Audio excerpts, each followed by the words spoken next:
Muy buenas tardes a todos. Les damos, señores, como siempre, la más cordial bienvenida al programa más controversial de la República Dominicana. Somos controversia, salud, humor, deportes, debate, arte, política y muchísimas cosas más. Más que un programa de televisión, somos la escuela emocional de todas las tardes. Bueno, mis amores, hoy es miércoles, ombliguito de la semana, y vamos a compartir la frase correspondiente esta tarde. La única persona que puede decirte no puedes lograrlo eres tú misma y no debes escucharla. Excelente. Hoy es un día muy hermoso para los dominicanos porque se celebra el Día Nacional del Merengue. Así que ustedes saben, todos los dominicanos hoy estamos de fiesta. Bueno, el día de hoy tenemos un mix de temas muy interesantes. Nos vamos al mundo de las consecuencias y tipos de violencia hacia la mujer, así como qué somos en su segunda parte. Iniciamos formalmente con consecuencias y tipos de violencia hacia la mujer. El día de hoy, para tratar este tema tan interesante, tenemos una persona muy querida para nosotros, una amiga. Me refiero a la licenciada Lauri Peña. Ella es psicóloga clínica, y con nuestra querida Lauri vamos a tratar este tema tan interesante relacionado al mundo de la violencia, cuáles son esas consecuencias y los tipos de violencia en el mundo de la mujer. Buenas tardes, Lauri, ¿cómo estás? Bienvenida a casa, como siempre. Gracias, Crismeli, mi amor, mi querida doctora Controversia, feliz. Tú sabes que yo hago alusión de que tú me dices un día antes, Lauri, te necesito, yo muevo lo que sea para estar contigo aquí. Tú sabes que yo soy tuya. Y recíproco, tú lo sabes. Gracias, mi amor. Tú sabes que hablar de este tema, teniendo la virtud y de conocer que el día de ayer se celebró el Día de la No Violencia contra la Mujer, hablamos de conceptos y consecuencias y cuáles son de esas violencias que se dan a diario. Hablaba, que te decía, de un taller que tenía ayer y hacía alusión mucho a lo que muchas personas a veces piensan que no es así. Y la violencia inicia automáticamente cuando alguien infringe tus emociones, infringe tu entorno, pero sobre todo ese sentimiento que tú vas arraigando con otra persona, y desde ahí viene la parte psicológica. En la violencia psicológica, en la violencia física, en la violencia intrafamiliar, pero sobre todo en una violencia que muchas veces no se ve como violencia, es la parte sexual y la violencia económica. Sí. Que son puntos muy importantes que muchas veces pasamos por alto. ¿Cómo que violencia económica? Claro, automáticamente tú estás casado, tienes una pareja y se te limita la parte económica que dependes de esa persona. Entonces es violencia, al igual que la parte donde tú tienes un tipo de intimidad y de cierto modo tú no deseas o no te sientes a gusto o deseas, y esa persona te coarta con esa parte donde de cierto modo dos personas deben de estar de acuerdo. Eso es parte también de la violencia, y esa violencia entonces hace mucho hincapié en lo que es la violencia psicológica y la autoestima, el amor propio. Todo lo que tiene que ver con la inteligencia emocional se ve afectado por este tipo de violencias, y sus consecuencias inician con tener niveles de ansiedad alto, depresión, mucha incertidumbre, agobio, delirios de persecución, también ideaciones suicidas. Son muchas las cosas que a veces, como vuelvo y reitero, pasamos por alto, pero son necesarias para conocer y qué son los puntos que hacen que en referencia a que la violencia contra la mujer o la violencia en sí es parte de nosotros tener en conocimiento cómo ésta se maneja, cómo se da y cuáles son sus consecuencias. ¿Cómo se da? Lo principal es que hablamos de un romanticismo. Siempre que una persona es violentada, su agresor o agresora es muy encantador. De cierto modo, es una persona que los demás en un momento determinado no se dan cuenta que están siendo infringidos o están siendo coartados de muchos puntos en cuanto a la violencia, porque esa persona te está brindando muchas cosas de las cuales a veces tú das. ¿En qué sentido? Una falta de afecto, falta de amor, falta de ese cariño paternal, maternal, familiar, y de todo esto que te hace carencia, tu agresor se da cuenta y comienza a suplir esas necesidades. Y luego entonces que te tiene, como digo yo, en el puñito, aquí, y lo cierra, entonces comienza a aislarte de tu entorno, a aislarte de tu familia, a aislarte de todas las personas que en algún momento te puedan sentar y decir, un ejemplo, Crismeli, ¿qué es lo que te está pasando? Tú no eras así. Entonces, después que estás con la relación con esta persona, Sí. entonces has dejado de ser tú. Entonces, todo ese punto de aislamiento que tu agresor, de cierto modo, ese agresor, toma en consideración es para que no tenga un despertar consciente de darse cuenta que esa consecuencia inicia desde ahí, desde un encantamiento, un enamoramiento, para siempre entonces mantenerte como en esa luna de amorío que muchas veces no todo el mundo baja de esa nube. Sí. ¿Qué papel juega entonces la manipulación, Lauri, en ese sentido? Mira, el papel de la manipulación es el más caótico. Tú que sabes, al igual que yo, Sí, de violencia. qué pasa ahí en la violencia. ¿Tú sabes por qué? Independientemente, la gente se le olvida que todos los días tenemos la oportunidad de hacer de nuestra vida la mejor versión. Pero cuando esta violencia se manifiesta, tú dejas de ser quien eres. Sí. Y automáticamente entonces adaptas una posición de dependencia o codependencia de esa persona. Lo que esa persona diga es lo que tú haces. Si esa persona en este día te dice que tú no vales nada, que tú no eres una persona que tiene ciertas actitudes o ciertos dotes, ¿qué va a pasar? Entonces tú te crees que eso no es así. Entonces psicológicamente tú te vas afectando Sí. y psicológicamente tú te vas dando cuenta tú mismo que realmente lo que tú eras capaz de hacer es porque esa persona te dice a ti cómo hacerlo. E invalidas esas emociones, invalidas quién eres como persona, e invalidas esos sentimientos que sabes que son buenos, pero sin la codependencia de esa persona o que alguien más te manipule o te diga qué hacer, entonces tú no lo das como bueno y válido. Y hay un punto, Lauri, que tú también conoces, y es que te hacen sentir culpable. Sí, la culpa es parte de una La manipulación. culpa es una forma contundente de esa manipulación. Entonces, si por ejemplo te dan una golpía, vamos a hablar así, en lenguaje llano, Sí. tú dices, yo me lo merecí, Ajá, yo fui la culpable, Claro. yo fui que lo provoqué. sí. Háblame sobre ese punto tan complejo y tan común que lo escuchamos a cada rato, esa parte. Tú sabes que me gusta mucho que me pusieras esa parte del tema y es en referencia a un ejemplo. ¿Quién te dijo que te ponga esa ropa? Sí. No, pero es que me gusta y en un momento a ti te gustaba. Yo te la dejé pasar porque no teníamos nada serio. Ahora no, usted es mi esposo, usted es mi mujer, usted es la mamá de mis hijos. Usted me tiene que respetar. Usted tiene que respetarme. Entonces comienzan a imponerse en cosas desde la ropa hasta la forma de hablar, de utilizar cualquier color en el cabello, de cortarse quizás el cabello, de hacer un cambio en su vida para bien y verse un poco más bonita. Entonces todo esto comienza que automáticamente a mi esposa no le gusta y eso es porque yo realmente no soy buena persona. Yo no me veo bien. O tú estás pasada de libra. Ah, bueno, mi esposo no entiende que yo estoy muy gorda, poniendo las Sí. palabras llanas. Yo Sí. estoy sobrepeso y eso es por mi culpa, porque yo como mucho. Sí. Pero es una palabra que viene de forma boomerang, que desde allá se dice, yo la recojo. Sí. ¿En qué sentido, boomerang? De que te la devuelvo, pero tú vuelves y me la traes a mí nuevamente. Y la vas inculcando, y la vas trayendo, y vas trayendo cada una de esas que van haciendo de mis pensamientos y de esa autoestima cada vez mucho más baja. Claro. La mayoría de las pacientes que vienen con niveles de violencia, su nivel de culpa y codependencia es bastante alto, porque la culpa trae codependencia. Sí. Yo me culpo, pero entiendo que debo de estar siempre a tu lado. Sí. Entonces, esa culpa automáticamente trae depresión. Claro. Son niveles de ansiedad que tú no sabes qué hacer y cómo hacerlo, porque alguien más no está validando esa parte que tú necesitas que sea suplida, de ese amor, de ese afecto. Sí. Pero sí la culpa entonces va comenzando a idealizar y a traer muchos puntos específicos que hablo ahorita de la ideación suicida. Sí. ¿Para qué yo estoy viva? Yo soy la culpable de que ese hombre no me quiera. Yo soy Yo la no culpable, valgo. la culpable de no ser buena madre porque él me lo ha dicho. Yo soy la culpable de no verme bien porque yo como mucho. Yo tengo que hacerle caso a lo que él me dice porque él es que me ama. Así mismo. Amar no es maltratar.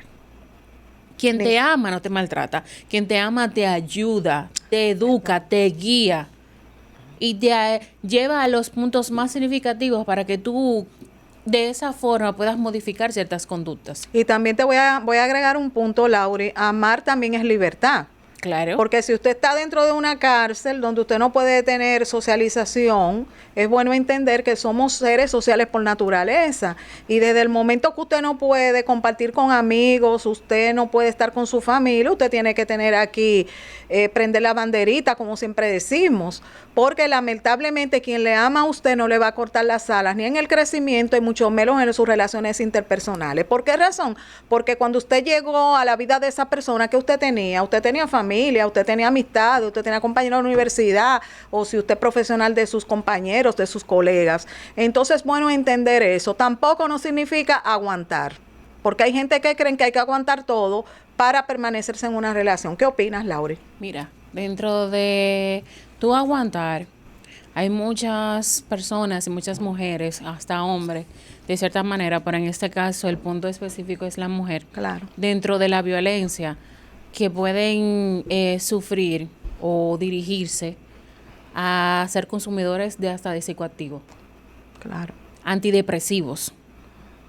Señores, una persona que está siendo manipulada, una persona que está siendo violentada, es un punto tan dentro de un flagelo desde la parte emocional, psicológica, en su entorno, que va a llevar a que esa afección psicológica sea psiquiátrica, no solamente psicológica. Así mismo. Y hay que entrar dentro de un punto de medicación. Y tú dices, pero ¿cómo es que de repente fulanita estaba bien y después que tuvo la relación con esa persona se volvió nada? Comienza dentro también de las consecuencias a tú descuidarte de forma física, cómo te ves, de la forma como te vistes, de la forma del autocuidado que debes de llevar, porque dentro de todo este punto, la afección dentro de un maltrato es aislarte totalmente y hacerte, como dirían por ahí, añicos. Es una realidad. Bueno, es muy doloroso. Estuviste compartiendo con nosotros los diferentes tipos de violencia y tú sabes que puede llegar un momento en el cual esa víctima, estamos hablando específicamente el caso de las mujeres, pueden normalizar la situación. Sí. ¿Qué ocurre ahí específicamente cuando ya esa mujer llega a ese punto de normalización? Mira, cuando entra la parte de la normalización es cuando ya hacemos de la violencia como un uso cotidiano. Algo que es, así mismo, como dice la palabra, normal. Es una consecuencia que automáticamente quizás la vengo viendo desde mi papá, el entorno donde vivo, de las personas que me rodean. Tengo ahora esta pareja y vuelvo entonces a replicar nuevamente lo que ya en un momento traigo como conocimiento arraigado y que de esa conducta aprendida la manifiesto como tal. Entonces, ¿qué pasa ahí? Que voy a ser replicadora con mis hijos de lo mismo. También dentro que mis hijos comiencen nuevamente entonces a replicar con sus parejas. Y después se dice, pero ¿por qué la violencia, en vez de ir en diminutivo, entonces va masificada? Por la misma razón, es una conducta aprendida. Y dentro de esa conducta aprendida normalizamos el que se te hable mal, el que se te maltrate, no solamente en casa, a puertas cerradas, sino hasta delante del público, que muchos de los maltratadores no siempre lo hacen delante de la gente. Y te amenazan, porque el punto del maltrato está en la amenaza. Sí, en la amenaza. Por esa razón se normalizan muchas cosas. Y el dolor y la culpa dentro de esa normalización se hace cada vez más evidente y por esa razón entonces el paciente entra en procesos depresivos. Es bien complicado. Bueno, ahora nos vamos a un mundo muy importante, un tipo de violencia que siempre cuando tenemos la oportunidad de tratar, hablamos de violencia invisible, porque en muchos casos pasa desapercibida y yo puedo hablar desde mi práctica que he observado en muchas ocasiones en el mundo específico de las mujeres que se están dando cuenta que fueron susceptibles de este tipo de violencia cuando estamos en esa fase de divorcio. Pero hay algo más delicado aún, Lauri, todavía, y es que esto no termina ahí. Luego que ya ha llegado la sentencia, ya están separados, sigue el radio de acción de este tipo de violencia invisible. ¿Qué opinas? Sí. ¿Tú sabes por qué pasa de forma consecuente un radio de acción? Porque son violencias que, como tú acabas de decir, de forma muchas veces la dejamos pasar, no nos damos cuenta, entendemos que es algo cotidiano, normal. Me siento acostumbrada a sentirlo y a que es algo que de cierta manera me hicieron entender que era dentro de lo normal. Por lo tanto, yo simplemente salgo de esa relación, quizás estoy hasta en un proceso legal, después ese proceso legal cesa o se cierra. Cuando quiero tomar la rienda de mi vida, ¿tú sabes qué va a pasar? Los pensamientos recurrentes negativos van a volver. Sí. Y de forma invisible, entonces yo comienzo a creer que todas las personas que están a mi alrededor son iguales. Y quien viene quizás con buenas intenciones para trabajar lo que es brindarme amor verdadero, confianza, respeto, valorarme. ¿Tú sabes qué comienzo a hacer? A boicotear esa relación. Sí. Entonces, entro dentro de ese proceso invisible a ser la persona que en un momento no quise. Un violentador, o aprendí de ser del violentador, ser la violentadora. Sí. Y ese es un proceso de lo que se da dentro de una violencia invisible, porque muchas veces no entendemos que debemos de sanar. Hay pacientes que desertan cuando van con procesos como eso. Yo que trabajo violencia, es lo que más se ve. Sí. Desertan y dicen, no, porque yo me siento bien, ya el proceso del juicio pasó, ya mis hijos están bien y yo entiendo que quizás no voy a estar con nadie en un momento determinado, o si le doy la oportunidad a alguien, no va a ser algo profundo o de tener como mucha familiaridad para mudarme. Pero entonces comienzan desde ahí a invalidar esa emoción de que esa violencia invisible, si no se trabaja, entonces va a ser consecuente. De forma cíclica se va a normalizar y se va a dar cada vez que en un momento tenga la posibilidad de tener a alguien. Sí, porque tú estás tratando varios puntos ahí interesantes, Laura. Estás hablando de alguien que no ha sanado, o sea, no ha vivido directamente lo que sería su proceso de duelo per se, en ese sentido, de maltrato, vamos a decirlo así.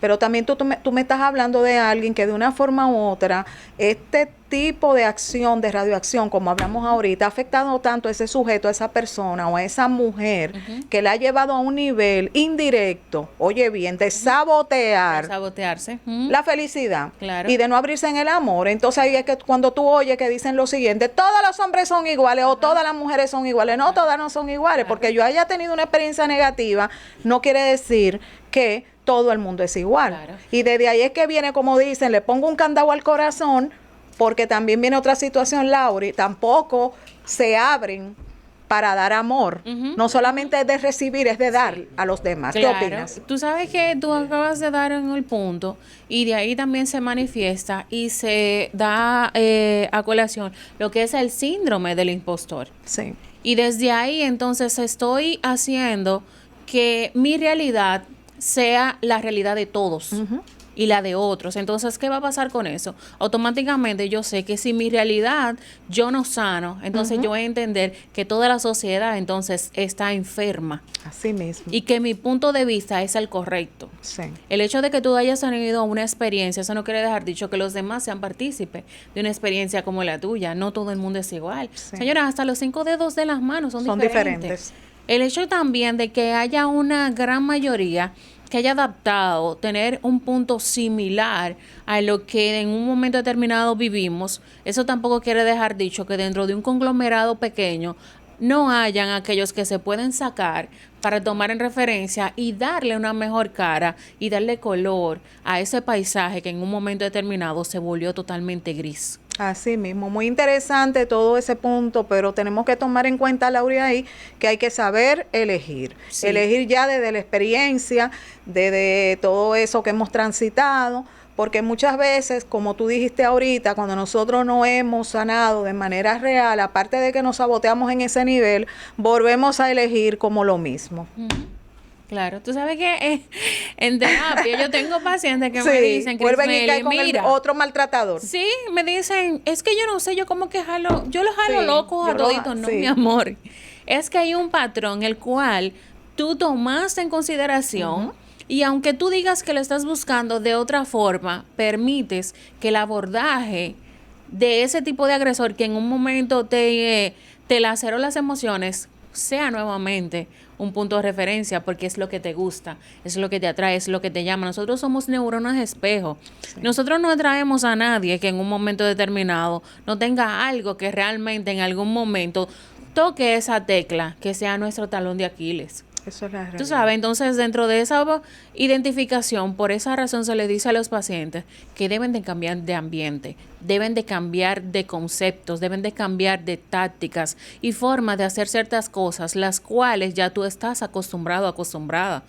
Porque nosotros no hacemos nada porque sí, sino porque llevamos un patrón arraigado al dentro de un punto específico que habla mucho de lo que somos, de la forma como nos manejamos y de lo que también limitamos. Es otro punto.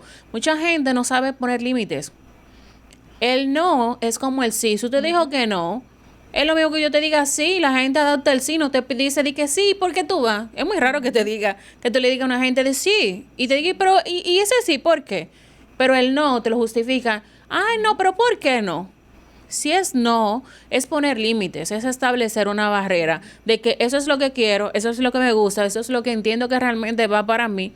Y si esas son las pautas que tú tienes establecidas y no se cumplen, entonces ya de ahí tú eres la persona indicada para saber tomar una decisión que sea beneficiosa para ti, no para alguien más. Señores, dejemos de romantizar las cosas, dejemos de romantizar que en un momento determinado la gente se vaya a sentir mal. Si se siente mal, ese es su problema. Pero tú tienes que ser firme con sus decisiones. Porque el día que tú aprendas a tener límites, a establecer esas confirmaciones específicas de lo que realmente tú andas buscando, ¿tú sabes qué va a pasar? Que se va a alejar lo que en algún momento te pueda hacer daño y le vas a dar paso a lo que realmente necesitas que esté en tu vida. Y yo le voy a agregar este punto, querida amiga, y nada ni nadie vale más que mi bienestar, que mi paz, porque mi paz no es negociable. Así que deje de estar colocando límites difusos. Y cuando me refiero a límites difusos es que usted le pone un límite hoy a una situación, en este caso hablaríamos de una mujer, a una pareja, y a los 3 días ese límite se perdió. Y entonces, ¿qué tú creas ahí? ¿Tú sabes cómo se llama eso? Hablamos del ciclo de la violencia. Claro que sí. Y eso es la luna de miel dentro del ciclo de la violencia. Sí. Límites difusos. Sí. Ahora, y desde el punto, así nos vamos para ahí ahora, para el ciclo de la violencia, porque no la vamos a dejar. Que en ese punto la gente no sabe. Sí. Mira que hay un reality ahora mismo y la gente está criticando mucho a la perversa, a Michelle, y es porque ella no sabe poner límites. Y de cierta manera se molesta con este chico, con Michael, que es quien está dentro del enamoramiento, porque la está utilizando a su beneficio y le ha sido de bueno y válido esta acción. Pero ella no se da cuenta. Cuando se molesta, ella se aísla, pero de repente alguien le dice, no, tú no te puedes estar molesto, que si yo cuando. Lo que otros digan, entonces ella también se olvida de lo que es el punto del enojo y vuelve nuevamente. O él se acerca, le dice otra palabrita bonita y realmente ella vuelve y se activa. Entonces, ¿qué pasa ahí? Sí. Entramos dentro de la normativa de esa luna de miel. El agresor de forma pasiva, escuche bien, hay agresores pasivos que automáticamente solamente deben de tocar, como vuelvo y digo, el botoncito específico donde saben que eso te va a beneficiar, que eso le va a dar el beneficio que andan buscando de lo que realmente es para su forma conveniente, y desde ahí entonces todo se olvida.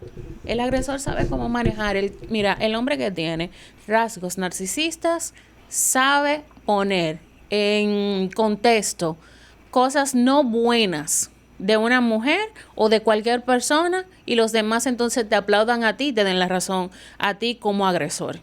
Lo que pasa, Lauri, también que hay una situación que tú conoces y es que mientras más tiempo tú duras en una relación así, más te quedas sin herramientas. Sí. El autoestima se va más bajo el suelo. Entonces, ¿qué ocurre ahí? Lamentablemente ya hay una gran dependencia emocional hacia el agresor.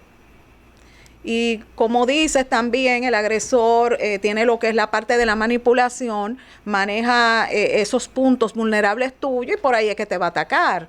O sea, es difícil y por eso decimos que mientras más nos mantenemos en una relación de este tipo, es más difícil poder salir de ahí. Claro. Tú sabes que tú haces referencia a lo que decíamos hace un momento dentro de ese proceso de ciclo de violencia. Claro que sí. Y cuando un ejemplo, voy a poner un ejemplo táctico de lo que yo veo dentro del proceso de violencia con pacientes. Sí. Y es, me molesté, ya estoy cansada de vivir la violencia, me retiro de donde estoy, me retiro de esa persona, me mudo. Y esa persona entonces te da quizás supuestamente un tiempo, tiempecito, unos días y demás, pero es para hacerte sentir que sin esa persona tú no puedes vivir. Ese es uno de los puntos. Otro punto, de bombardeo. Porque te fuiste, tú no puedes hacer eso, y mira que yo te amo, yo voy a cambiar, y comienzan a darse promesas vagas y vacías que realmente no se van a dar.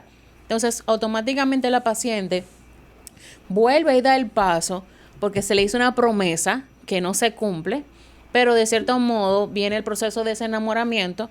Te traigo a lo que es la parte de que yo te digo a ti, todo eso va a cambiar.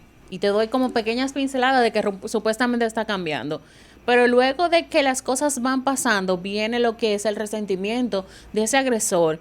Porque automáticamente, ¿tú crees que lo que tú le hiciste, tú irte y ponerlo quizás como en ridículo delante de los demás, él no se va a vengar? Le pasa factura. Por eso yo siempre digo, viene de allá para acá en inversión pro más. Viene masificado, la prueba es mucho más difícil y se pone mucho peor de lo que viviste en un inicio o de donde te fuiste. Por eso siempre se le dice al paciente que está dentro del proceso de violencia, ¿por qué te fuiste? Acuérdate por qué te fuiste. Bueno, sí, pero entonces tú le das un choque de realidad. Entonces, ¿por qué volviste? Si tú sabes el por qué te fuiste y la respuesta la tienes muy clara, entonces, ¿por qué volviste?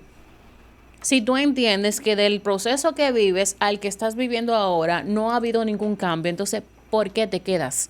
Pero hay muchos casos, Lauri, que tú sabes que las personas se mantienen es por asuntos económicos. Sí, porque es complicado y vamos a irnos a un mundo complejo ya de una mujer que tenga varios hijos, pero tú no tienes fuente de ingresos y ese maltratador, agresor, se encargó de acercarte la vida para que tú no te prepararas, para que tú no tuvieras un trabajo, porque tú sabes que el aislamiento forma una parte fundamental para tú tener el control o la manipulación con tu víctima. Entonces, es difícil.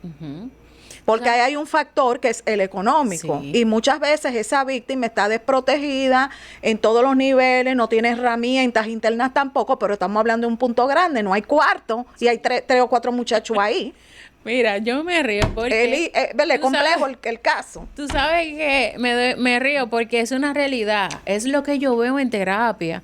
Y como decía al inicio, de los diferentes tipos de violencia, mencionaba la económica y ahora que la traemos nuevamente a colación, es la que de cierta manera yo te quito todas las posibilidades de que tú tengas esa capacidad de emprender o esa capacidad de poder manejar lo económico, lo pecúnico de cierta manera y que desde ahí entonces tú seas un cero a la izquierda.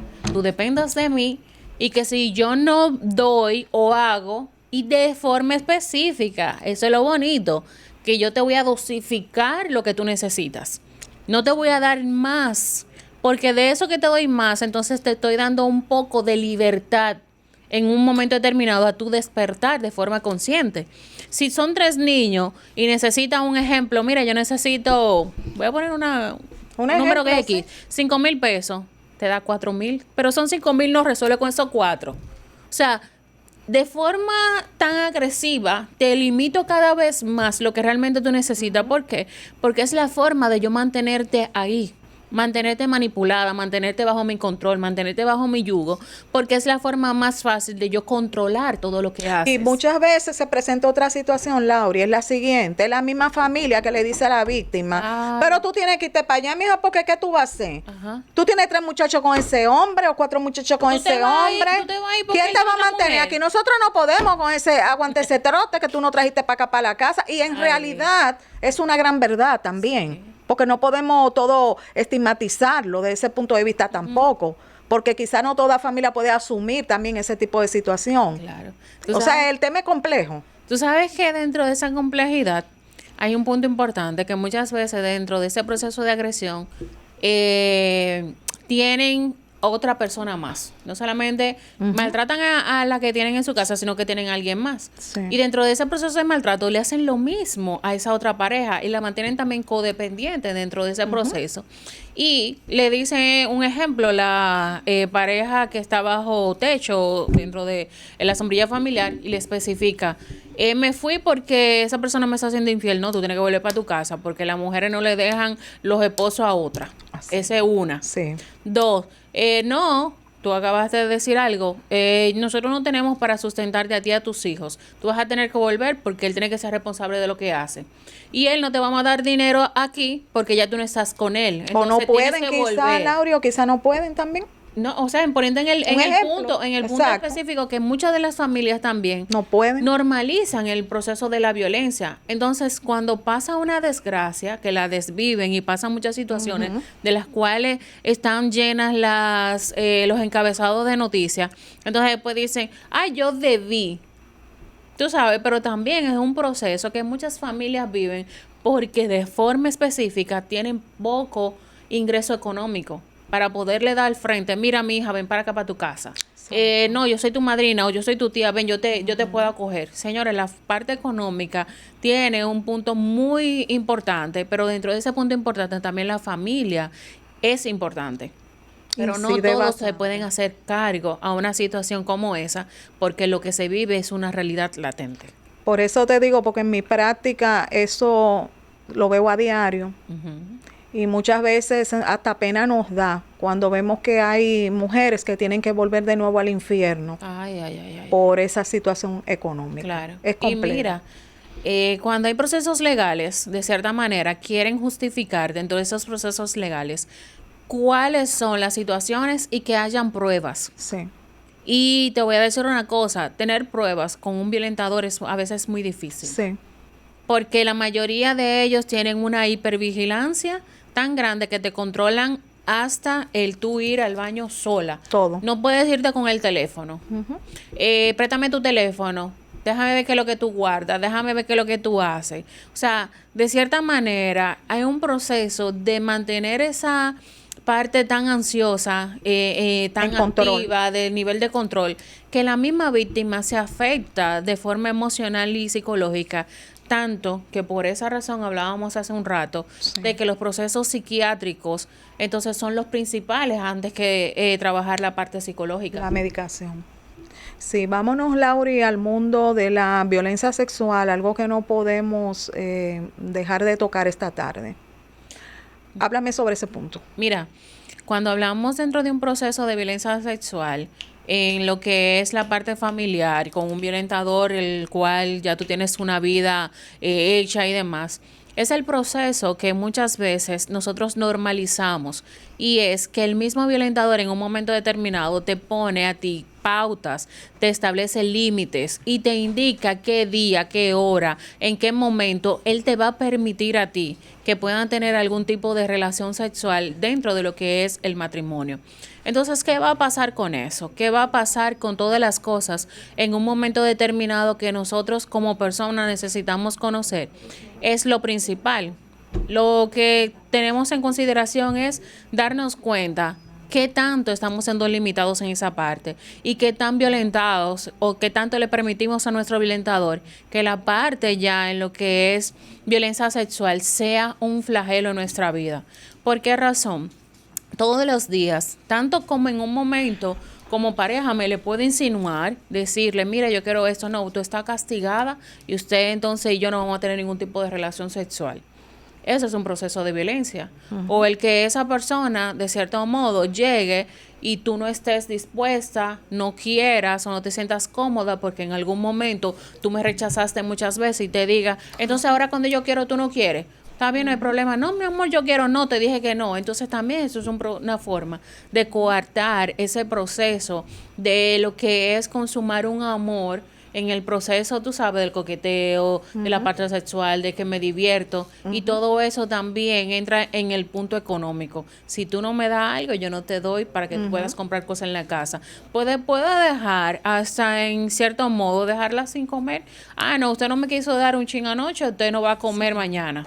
ni va para el salón, ni se va a hacer las uñas. Sí, Todo ese proceso también viene de lo que es la parte sexual o la coartarte desde un violentador en el vínculo familiar y de pareja en la parte sexual. sí, como hablamos ahorita, Lauri, de lo relacionado a la normalización de la violencia, esto ocurre también mucho en la parte sexual, porque puede llegar a un mundo en el cual usted se acostumbra a que cuando le den golpe, ahí es que se funciona. Y También. pudiéramos decir que de una forma u otra estaríamos aprobando una especie de masoquismo. ¿Qué opinas? Sí, se da mucho.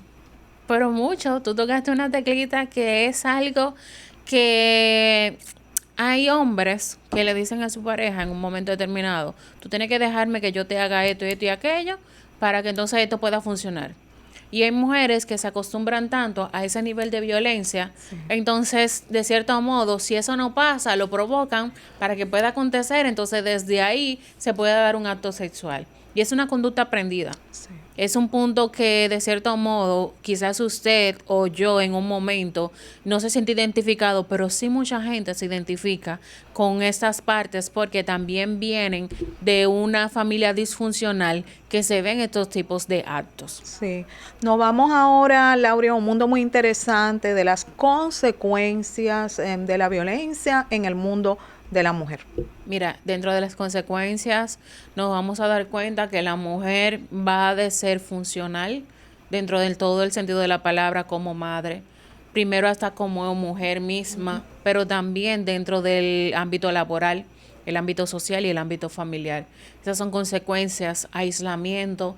Dentro de ese aislamiento es no ver familia, no ver amigos, dentro del mismo entorno laboral no ser funcional ni dar el 100% de lo que requiere o establece políticas dentro de la parte laboral, pero también la parte de mantener una higiene física e íntima que se da mucho.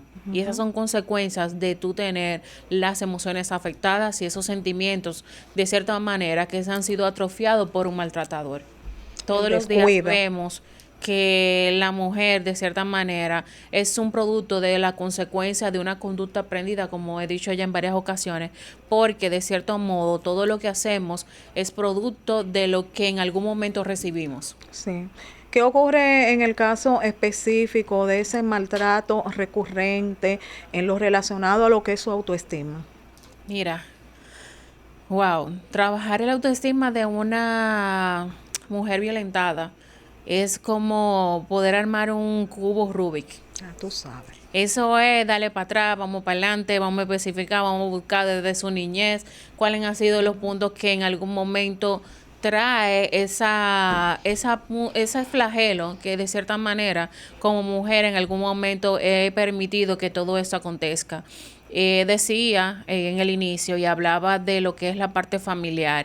Papá y mamá juegan un papel muy importante en que de cierto modo nosotros nos desarrollemos de forma educacional, de forma en valores, pero sobre todo en la parte también cultural. ¿Qué nos muestra nuestra cultura? ¿Qué valores nos dan en la casa? Y qué tan importante es mamá y papá al momento de que yo como mujer y como persona los necesite para que me puedan educar dentro del entorno sano, un entorno de respeto, de amor propio, porque si eso no se da en la casa, luego la gente entiende que el que ya tú vayas creciendo, tú vas tomando experiencia, el hecho de que tú tomes experiencia en ciertas cosas, eso no te va a dar la experiencia de tú amarte cuando de cierto modo desde la niñez debieron de brindártelo. Sí. Claro que entonces eso va a ser un punto muy importante en todo esto. Y agregando un poquito más a lo que tú dices, va a depender también de el tipo de crianza, si es autoritaria, en el cual papá es un machista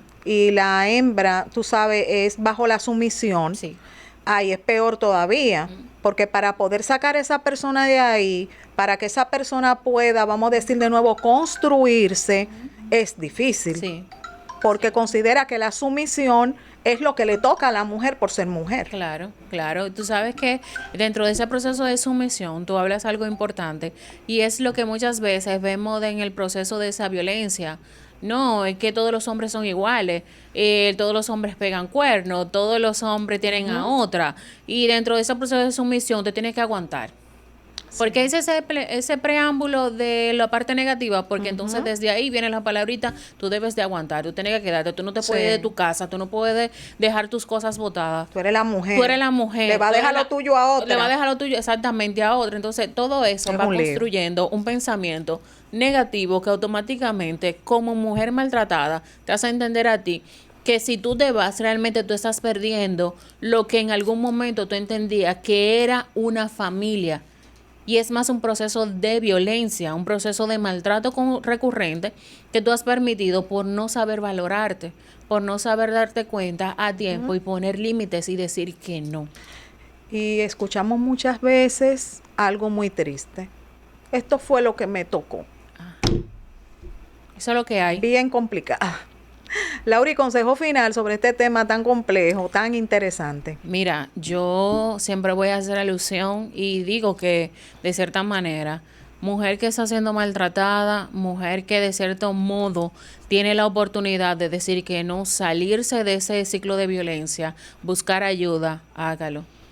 ¿Por qué razón? Hay muchas instituciones dentro del país que tienen oportunidades magníficas para poder brindártela. Son bajo perfil, pero te dan a ti el seguimiento necesario, tanto psicológico como moral, dentro de un acompañamiento terapéutico. Y tú debes de darte cuenta que debes de tomar una decisión primero contigo. Lo primero que debes hacer es reconocer y luego de reconocer entonces darte la oportunidad de poder trabajar todo lo que en algún momento de forma específica en la parte emocional está siendo violentado por alguien más en tu vida. No te quedes, no te limites, no te aísles, pero sobre todo párate y busca la forma de que puedas obtener esa ayuda de cualquier lugar, señores. Yo les voy a mencionar una fundación aquí en el país, el cual pertenezco, se llama PACAM, Patronato Ayudas a Mujeres Maltratadas. PACAM. Tenemos 25 años dentro de una formación de psicoeducación y ayuda. Usted entra en un programa, hay muchos programas esos que son gratuitos, no deje de buscarnos. Ahora tenemos el nombre de todo lo referente a lo que es ayuda primaria, así que búsquenos, porque vamos a darles toda la información necesaria y el seguimiento que usted realmente necesita para poder salir de esa situación la cual vive en lo que es la parte de maltrato. Redes sociales, Lauri, y números de contacto. Pueden buscarme en Dosis Terapéutica y pueden escribirme al 809-974-1000. Todo lo que es de la parte terapéutica, hay un punto específico que desde ahí se le da la información necesaria. Alex, aunque yo también tenga el número y tengo otro, Alex directamente le va a mandar toda la información que usted necesite en cuanto a esto y busque también las informaciones necesarias para que podamos brindarle ese seguimiento que usted necesita. Muchas gracias, Lauri, por compartir con nosotros esta tarde. Bueno, mis amores, vamos a pausa y en breve volvemos con más. Cuando la noticia ocurre, nosotros ya estamos ahí. Los hechos noticiosos de nuestro país y el mundo en un resumen veraz y objetivo. ¡Abusaron del pueblo dominicano! No importa dónde esté la noticia, nosotros llegamos primero. No queremos haitianos en República Dominicana. Sintonízanos en vivo a las 12 del mediodía por El Nuevo Diario TV. Bienvenidos a END Noticias. Información veraz que llega más lejos. Señores, pero estamos en octubre ya. Amigos, no se pierdan la cobertura que tendremos en El Nuevo Diario durante toda la temporada del béisbol invernal en Lidón. Estaremos conectando todos los estadios del país, llevando todas las emociones de los fanáticos antes, durante y después de cada partido, desde el primer día hasta que termine el torneo. Desde la unidad móvil les traeremos entrevistas exclusivas y programas especiales. El Nuevo Diario reafirma su compromiso con el deporte dominicano al llevarte la cobertura más completa a la pelota invernal de nuestro país. Victoria para los Gigantes del Cibao. Compartiremos con los fanáticos para que también sean parte de esta cobertura. Tendremos también entrevistas exclusivas con los dirigentes, jugadores y novedades desde el terreno de juego. Te traemos reportajes, análisis y estadísticas deportivas manteniendo la confianza que nos caracteriza. Recuerda darle like, compartir y comentar todo nuestro contenido porque la pelota de este año va a estar caliente. El Nuevo Diario, siempre acompañándote en los grandes eventos en la República Dominicana y el mundo. Señores, yo espero que mi equipo gane porque ya está bueno. Dios mío. Escoge ya. El Nuevo Diario, las cosas. Bueno, señores, y continuamos con más de Somos Controversia, Salud y mucho más. Y ahora nos vamos a un mundo muy interesante. ¿Quiénes somos? El día de hoy está aquí con nosotros nuestro querido pastor Carlos de los Santos, quien nos visita desde Puerto Plata, la novia del Atlántico. Y hoy vamos a darle continuidad a este tema tan importante en su segunda parte. Buenas tardes, pastor. Bienvenido a su casa como siempre. Buenas tardes, doctora. Es un gusto estar aquí nuevamente. Primero le damos gracias a Dios y sinceramente me gozaba también cuando estaban tratando el tema anterior. Sí. De hecho, muchas cosas, yo que no soy de esa área, sí, no es mi especialidad. Se edificó. Muchas cosas de esas sí le doy consejos pero de verdad, bien edificante. Sí, muchas gracias, pastor. Sí. Usted sabe que el objetivo, pues... Quería interactuar, ajá, pero dije, no, voy a... Sí. Usted sabe que el objetivo principal, pues, del programa es el de nutrir, de llevar conocimientos a la sociedad dominicana y de derribar muros y paredes para crear puentes de conocimiento. Bueno, hoy nos vamos a la segunda parte de este tema tan interesante que usted inició el día de ayer, quiénes somos, y hoy nos vamos desde el cuerpo, porque ayer el pastor compartió con nosotros lo relacionado a espíritu y el alma, las diferencias que hay en ese sentido y cuál es la importancia de nosotros llevarnos, vamos a decir así, de nuestro instinto. Inclusive se le hizo publicación al pastor referente a ese punto y hemos observado en las redes sociales que hay mucha interacción relacionado con ese punto tan interesante de la intuición. Así que vamos a iniciar formalmente con el cuerpo y quiero que el chico me comparta aquí en pantalla la parte relacionada al cuerpo. Adelante, pastor. Precisamente como comenzábamos ayer a hablar de esa constitución de espíritu, alma y cuerpo y de cómo los tres se interrelacionan en una relación, valga la redundancia de las palabras, de esclavo y amo. ¿Cómo así, esclavo y amo? Bueno, lo que pasa es que, por ejemplo, como decíamos ayer, todo ser humano tiene esa parte, espíritu, alma y cuerpo. Ahora, no en todo ser humano el cuerpo es el amo. Uh-huh. En la mayoría de los seres humanos, el amo es el alma. El cuerpo está ahí, pero está subyugado y sometido al alma. Y recordemos entonces las cualidades del alma, que no son las mismas que las cualidades del cuerpo. No vamos a repetir eso porque ayer hablamos bastante sobre eso. Pero es importante saber que son diferentes. Y eso también tiene una gran importancia en el sentido de que cuando hablamos de cuestiones que tienen que ver con Dios, cuando hablamos de asuntos que tienen que ver con la fe, cuando hablamos, por ejemplo, de milagros, cuando hablamos de ciertos acontecimientos que hay en la Biblia, si yo trato de encontrarle una explicación o una justificación, como usted decía, ¿verdad? El por qué, si yo lo hago desde la perspectiva del alma, yo voy siempre a concluir mal. Porque desde la perspectiva de la razón y del sentido común, yo nunca voy a entender ni voy a poder explicar cómo una señora de 90 años tuvo un hijo, que fue Isaac. Y es tan real eso que hay un pueblo ahí, que es el pueblo de Israel, que desciende precisamente de Isaac, hijo de Abraham. O sea que estamos hablando de un hecho prácticamente hasta científico, bíblico y científico, que está ahí. Entonces, según mi sentido común y mi lógica humana, yo nunca voy a poder explicar eso, ni nunca lo voy a poder entender.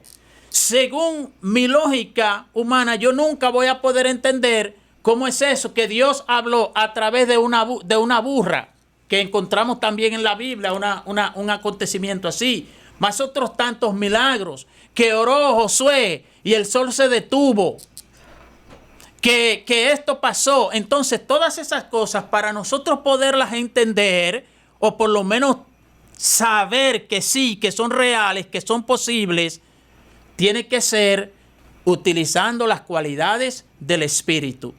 Ahí era donde yo decía que, por ejemplo, si usted estudia en el mundo secular, si usted estudia un material que utiliza el razonamiento, la parte del alma, ¿qué va a concluir eso? En muchos casos, a llevarlo a usted a querer, a inducirlo a que usted diga que Dios no existe. Porque como usted no puede explicar ciertas cosas, usted no entiende que Dios no está limitado por la limitación que nosotros tenemos. Entonces, ¿qué pasa? Tenemos espíritu, alma y cuerpo, pero los tres se interrelacionan. Entonces, el cuerpo, por ser la parte física, no es el menos importante. Ahí hay mucho error, incluso en el mundo religioso hay mucho error ahí. Porque el mundo religioso, muchas personas creen que el cuerpo no tiene importancia y el cuerpo sí la tiene. De hecho, lo que es el alma va unido prácticamente de forma indivisible al cuerpo. Pero entonces el cuerpo es la parte física, es lo que nos permite a nosotros estar en contacto con el ambiente. Pero el cuerpo también es el actuador. ¿Actuador en qué sentido? Si una persona en su alma tiene un deseo, vamos a decir, de darse unos tragos, como usted a veces dice, no, de darse unos traguitos. Ok, en esa persona surge ese deseo. Y mediante la voluntad, que es otra cualidad del alma, esa persona decide que sí, que va a tomarse los tragos. Pero ¿cuál es el medio que esa persona tiene que utilizar para que eso sea una realidad, para que eso venga a ser como tal? Es el cuerpo. Tiene que utilizar la parte física. Por eso dice la Biblia en Mateo 10:28, que no le temas al que puede matar tu cuerpo, pero tu alma no puede tocar. Que le tema al que puede destruir tu cuerpo y alma en el infierno. Y vemos que cuando Jesús resucita también con un cuerpo. Y cuando asciende al cielo, Él asciende con un cuerpo, aunque con un cuerpo glorificado. Y por eso la Biblia nos habla en 1 Corintios 15 y en 1 Tesalonicenses 4, que este cuerpo, está hablando de los hijos de Dios, que este cuerpo no puede entrar en el cielo como está actualmente porque tiene mucha corrupción producto del pecado. Entonces ese cuerpo tiene que ser transformado también, tiene que ser glorificado. Pero es bueno que nosotros sepamos eso, aunque cuando la persona clínicamente muere, llevan su cuerpo al cementerio o a donde lo sepulten, donde lo lleven, ese cuerpo en algún momento va a volver a incorporarse con la parte almática de la persona, porque recordemos que el espíritu y el alma no son exactamente lo mismo. Entonces el cuerpo igualmente es importante y en el cuerpo nosotros manifestamos y ejecutamos nuestros deseos. Lo que por ejemplo decidimos, nosotros entonces lo llevamos a ejecución a través de nuestro cuerpo, que va ligado precisamente 100% va ligado al alma. Por eso dice la Biblia en Génesis 2:7 que fue el hombre un alma viviente. O sea que en ese contexto la Biblia habla de ser a la parte de la unión del alma y del cuerpo. ¿Y por qué es que no habla de espíritu? Porque es que el espíritu le pertenece a Dios, que no es lo mismo que el alma, como vimos ayer. Entonces, ¿qué pasa? La Biblia nos dice, la Biblia usa un término para referirse, por ejemplo, a lo que es la naturaleza pecaminosa, y ese término es sarx, del griego sar, S-A-R-X, que se refiere a la naturaleza pecaminosa, a esos deseos malos que hay. Los mismos deseos que nosotros ejecutamos cuando en nuestra voluntad que Dios nos ha dado, en vez de nosotros asistir a un culto que se nos invite, la mayoría de personas, exactamente, vamos a ver al conejo malo. ¿Y qué es lo que a usted le pasa con Bad Bunny? Es que yo no tengo nada contra él ni contra. Simplemente pongo un ejemplo. Simplemente pongo un ejemplo para que nosotros veamos que los reales responsables de nuestras decisiones somos los seres humanos. Porque muchas veces nosotros queremos culpar a Dios por cosas que es producto de nuestras decisiones. Y por cosas que somos nosotros que decidimos, nosotros queremos culpar a Dios. Yo he escuchado a personas acusar a Dios directamente, que tú esto, que tú lo otro. Pero mire, por eso ayer se nos fue el tiempo, porque es un tema tan amplio y tan importante. ¿Qué pasa? Que hay un sinnúmero grande de personas que toman decisiones sin primero buscar la guía de Dios, sin calcular las consecuencias que eso puede tener o traer.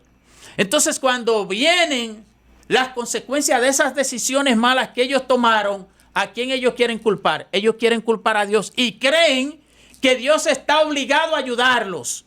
Dios no está obligado a ayudarnos a nosotros si nosotros tomamos una mala decisión. Porque Dios nos ayuda, porque Él es misericordioso y porque Él hace favores, dice la Biblia. Aún al que comete perversidad, Dios le hace favor. Pero Dios no está obligado a ayudarme a mí, aunque lo hace. Vuelvo y digo, porque dice la Biblia que Él sabe que somos polvo, que nuestra vida es como una neblina que se esparce. Dios sabe que los seres humanos somos débiles y que por este bendito problema de este pecado, nuestra tendencia es hacer el mal.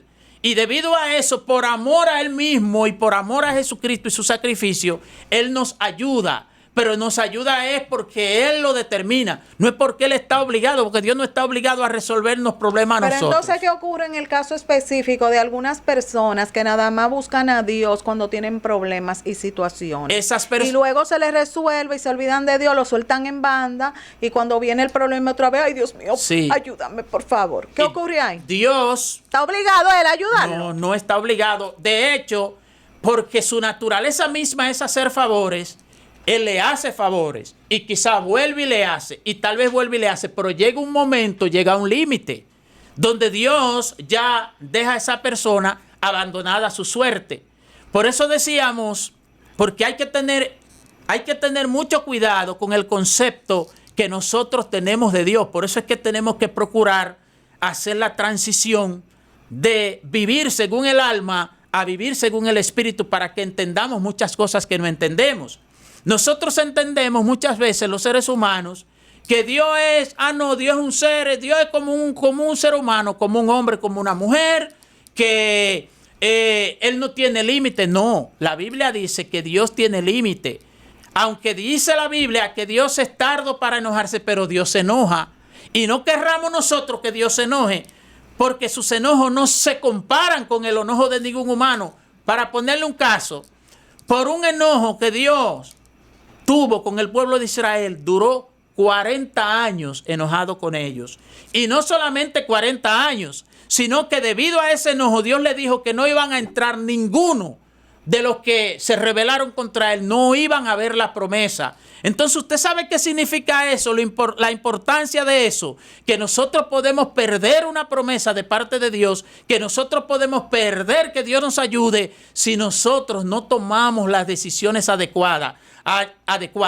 Ayer hablábamos ampliamente sobre las cualidades del Espíritu y hacíamos énfasis en el punto de la intuición, que yo sabía que eso iba a impactar a muchas personas. Han habido muchos comentarios, algunos a favor, la mayoría, a favor, unos cuantos en contra, y me llama mucho la atención algo que dijo un joven que estuve leyendo. ¿Cómo es que él dice que Dios habla? Que Dios habla. Así mismo puso. De la misma, como pusimos los ejemplos aquí, que yo ponía el ejemplo, por ejemplo, de Capricornio, saliendo de esa clínica, él no conoce a esa mujer que estaba ahí boca abajo. Capricornio es un ser humano normal, no puede saber lo que le está pasando a alguien si esa persona no se lo ha dicho, si él no la conoce, y él tuvo el impulso de entregarle 500 pesos a esa señora. Y cuando él lo hizo, la señora se fue en lloro y le dijo que ella estaba cabizbaja, que no sabía qué iba a hacer porque creo que ni el pasaje tenía. Entonces, ¿quién le habló eso a Capricornio? Pero lo importante también de esa parte que usted compartió ayer es que la persona no tenía un aspecto que estaba necesitada, porque también ahí es la grandeza del tema, porque es alguien que se está mirando normal, o sea que quizás si tú ves a alguien en otra condición, tú puedes hacerlo, por ayuda, qué sé yo, pero usted citó que era alguien que no se le veía, ni siquiera en su vestuario ni nada. Nada. Que pareció una persona pudiente económicamente. Entonces, por esa importancia, por eso es que nosotros, cuando sabemos que Dios nos está hablando, lo que debemos es hacer obedecer. No ponernos a razonar, no ponernos a querer de que ir a través de un proceso lógico, humano, natural, porque entonces eso es lo que nos puede llevar a nosotros a desobedecerle al Señor. Y otra cosa muy importante, Dios, por ejemplo, vamos a decir, te habla, tú no obedeces. Dios vuelve y te habla, tú no obedeces. Dios vuelve y te habla y tú no obedeces. Va a llegar un momento que ya Dios no te va a hablar más. ¿Por qué? Porque Él ve que tú no le estás prestando atención. Y si te habla y tú escuchas y no obedeces, todavía aún peor. Entonces, por eso es que dice, y esto va muy importante, porque nosotros conocemos muchos casos espiritualmente de personas que son cristianas, pero son personas tercas, que Dios le habla, se les dan los consejos con la Biblia y esas personas no cambian su dirección. Y conocemos muchos casos, y Asael también conoce muchos casos de personas cristianas que viven en un constante sufrimiento, en una constante dificultad. Y ahí no es ni por Dios ni por el diablo. Ahí el problema son ellos. Exactamente. Porque uno le dice, por ejemplo, él me decía, ¿y por qué fulano es así? ¿Por qué fulano es así? Yo le digo, bueno, por ejemplo, ellos me han tenido a mí de ejemplo por casi 15 años a su lado. ¿Por qué no me imitan a mí? Ah, no, porque ellos determinaron en su alma hacer otra cosa. Entonces eso es importante que lo sepamos. Pasamos al otro punto. Vamos a un punto muy interesante, lo relacionado al perispíritu y el cordón de plata. Chicos, vamos a compartir en pantalla lo relacionado a perispíritu y cordón de plata. Adelante, pastor, ahí tiene la imagen. El término, o sea, todo el tema que hemos estado tratando desde ayer a hoy quedaría, vamos a decir, cojo, le faltaría una pata si no decimos cómo se une esa parte física que es nuestro cuerpo con esa parte de naturaleza espiritual que es el espíritu y el alma. Bueno, pues la Biblia también nos habla de eso. Sorprendentemente, en los años que yo tengo en el Evangelio, nunca he escuchado predicar de ese tema. Está en la Biblia. Entonces, como lo dice ahí el texto bíblico, en Eclesiastés capítulo 12, resumiéndolo, ¿verdad? En Eclesiastés 12, de los versículos 6 al 7, nos habla, por ejemplo, antes que se rompa el cordón de plata. Eso, en otras palabras, lo que quiere decir, antes de que te llegue lo que nosotros conocemos como muerte, humanamente hablando. Entonces, ¿qué pasa? ¿Por qué habla antes que se rompa el cordón de plata? Porque cuando llega la hora de lo que nosotros conocemos como la muerte, ese cordón se corta y entonces se desliga la parte física de nuestro cuerpo de las otras dos partes de naturaleza espiritual, que son el espíritu y el alma. Sabemos que el espíritu vuelve a Dios, quien lo dio, dice ahí ese mismo versículo. ¿El espíritu de quién? Como usted me preguntaba ayer. ¿El espíritu de uno? Del perverso. El espíritu de todos. No importa que se haya portado mal la persona. Porque en el que se ha portado mal tiene esa parte personal de Dios también, pero en esa persona, esa parte funcionaba como esclava. Porque era la parte del alma que siempre dirigía a esa persona. Espérese, pastor, porque usted me está como enredando. Y cuando hablan que se van de que para el infierno, entonces, ¿qué es lo que se va para el infierno? Están refiriéndose al alma. Recuérdese que en el alma... O sea, Dios toma todo espíritu, no importa que la persona sea perversa, es lo que usted me está explicando. Pero no lo que se va para el infierno es el alma. Pero vamos a ver, para que estemos claros. Cuando se habla de espíritu, es la parte del ser humano, pero es la parte privada que Dios puso en todo ser viviente, en el caso del hombre y la mujer. Que por eso es que a través de esa parte es que Él se comunica con la persona en la intuición, comunión y la conciencia. Entonces, eso es personal de Dios.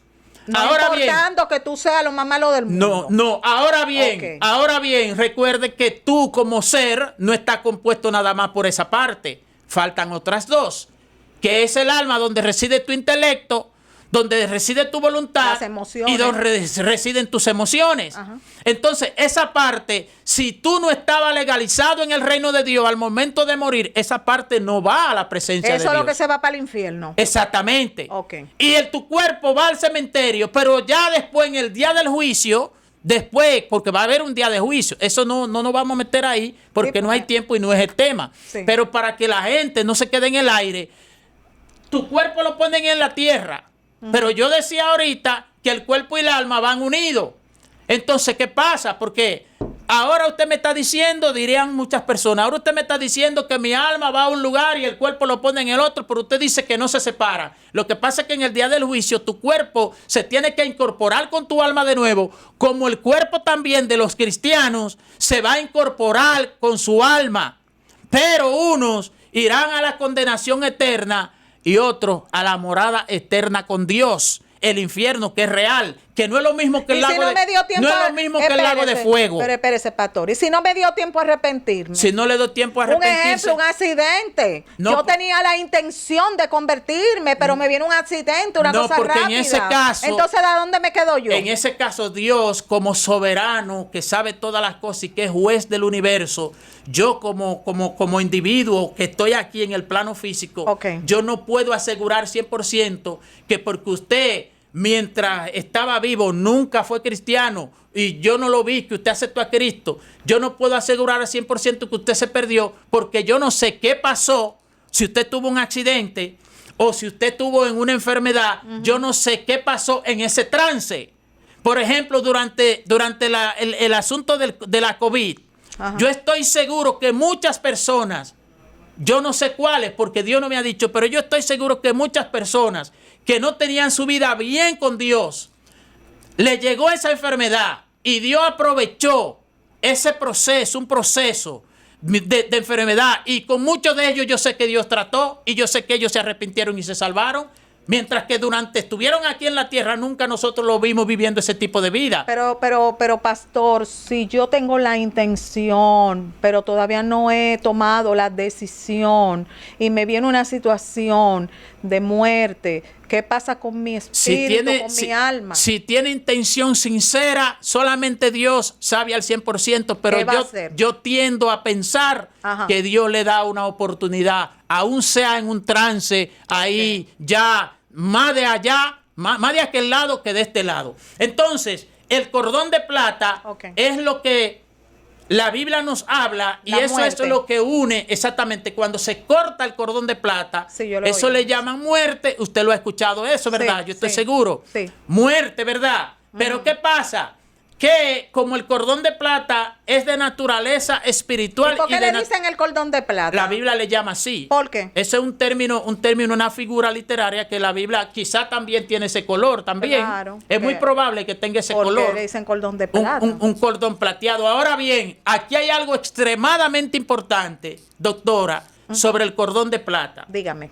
Por ejemplo, el que estudia Gnosis o ha estudiado Gnosis, que quiere decir conocimiento, sabe muchísimo, incluso muchísimo más que yo y muchísimo más que casi todos los cristianos sobre estas cuestiones del cordón de plata, porque ellos estudian profundamente lo que tiene que ver con el plano astral, con los viajes astrales y todo lo demás. Ahora bien, ¿qué pasa si a usted, mientras está en uno de esos trances, de esos viajes que conocemos como viajes astrales, si usted está en uno de esos viajes astrales y el cordón de plata se rompe ahí, en ese proceso, ¿sabe qué le pasa? Que usted queda muerto instantáneamente.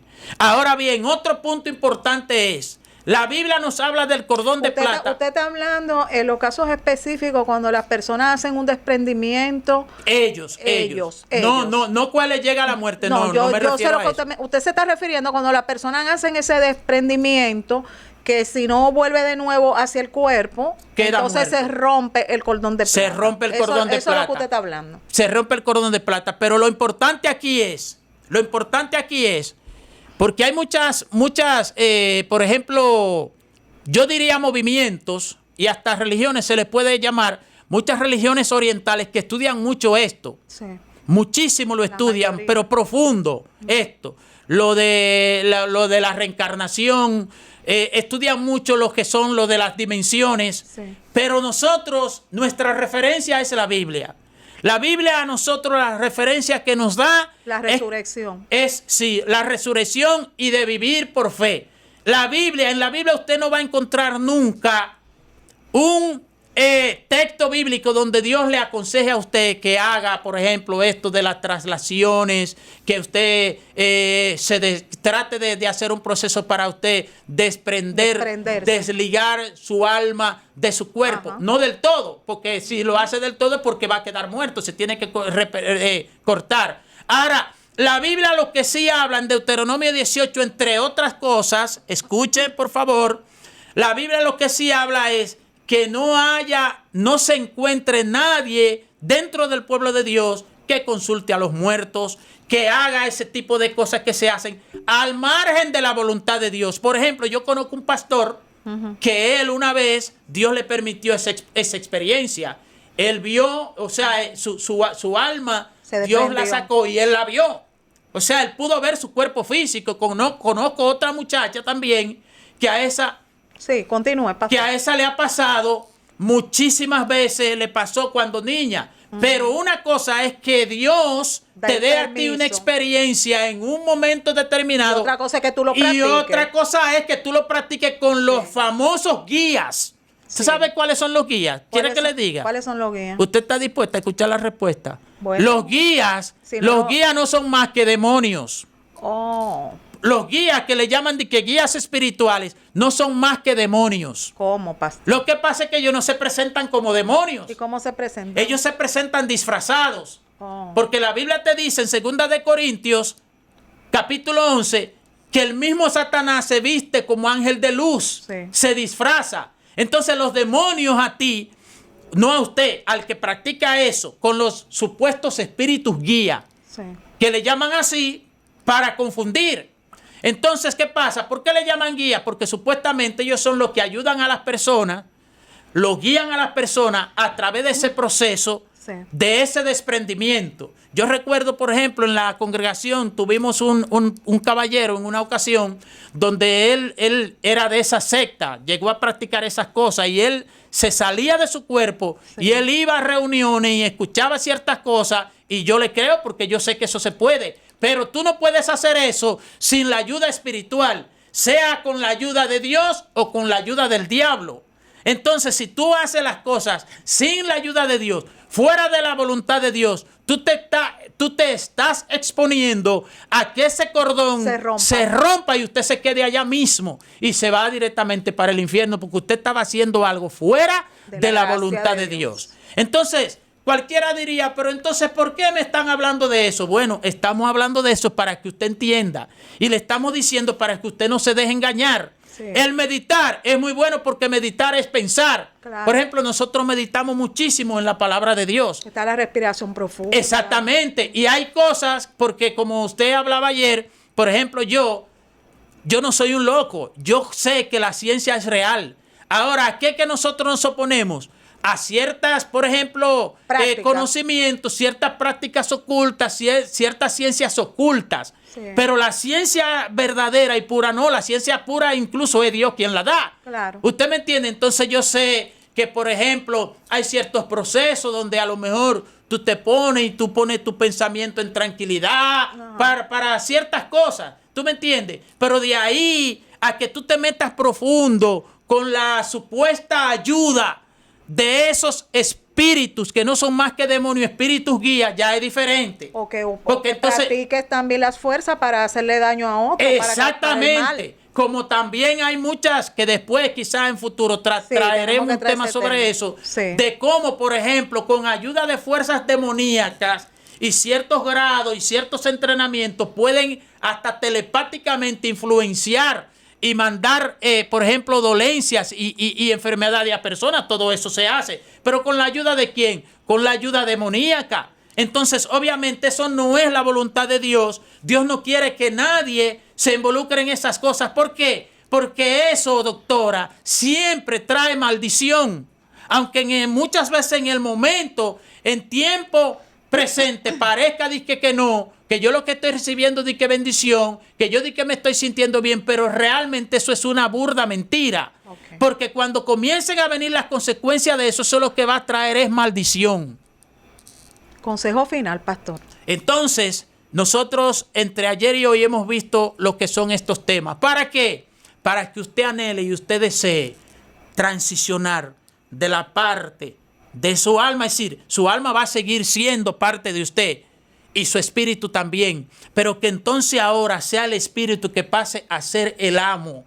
Y cuando eso acontezca, entonces ¿qué va a pasar? Usted va a entender la voz de Dios y usted va a entender las cosas de Dios y usted va a entender, si lee la Biblia, usted va a entender la Biblia. ¿Por qué? Porque ahora su espíritu, que es el que tiene conexión y comunicación con Dios, es el amo, no el esclavo. No es el alma. En otras palabras, usted va a recibir, exactamente, usted va a recibir vida juntamente con Cristo. Porque cuando usted recibe vida juntamente con Cristo, su alma sigue ahí. Pero ahora entonces, no usted es su amo. Exactamente, y usted no toma decisiones en base de que a lo que usted como ser humano entiende, sino que usted se deja guiar por el Espíritu. Entonces ahora el alma y el cuerpo se tienen que someter. Por eso es que el verdadero cristiano no peca. Él puede fallar porque como está aquí en la tierra, pero no practica el pecado, el verdadero cristiano. Entonces, si usted ve a alguien que le dice que es un verdadero cristiano, un verdadero, que tiene a Dios en su vida y que es dirigido por el Espíritu. Ya, entonces el alma y el espíritu están dirigidos de Dios. Exactamente. Por Dios. Usted lo entendió al 100%. Sí, muchísimas gracias, pastor, de verdad, de todo corazón, por compartir con nosotros esta tarde sus conocimientos tan profundos sobre estos temas tan complejos relacionados al mundo espiritual. Gracias, Carlos. Para nosotros un honor. Bueno, hemos llegado al final de esta entrega maravillosa correspondiente a este miércoles. Será hasta mañana, si papito Dios lo permite. Soy Crismelis Brito Padilla, su doctora controversia. Hasta mañana, mis amores. Bye.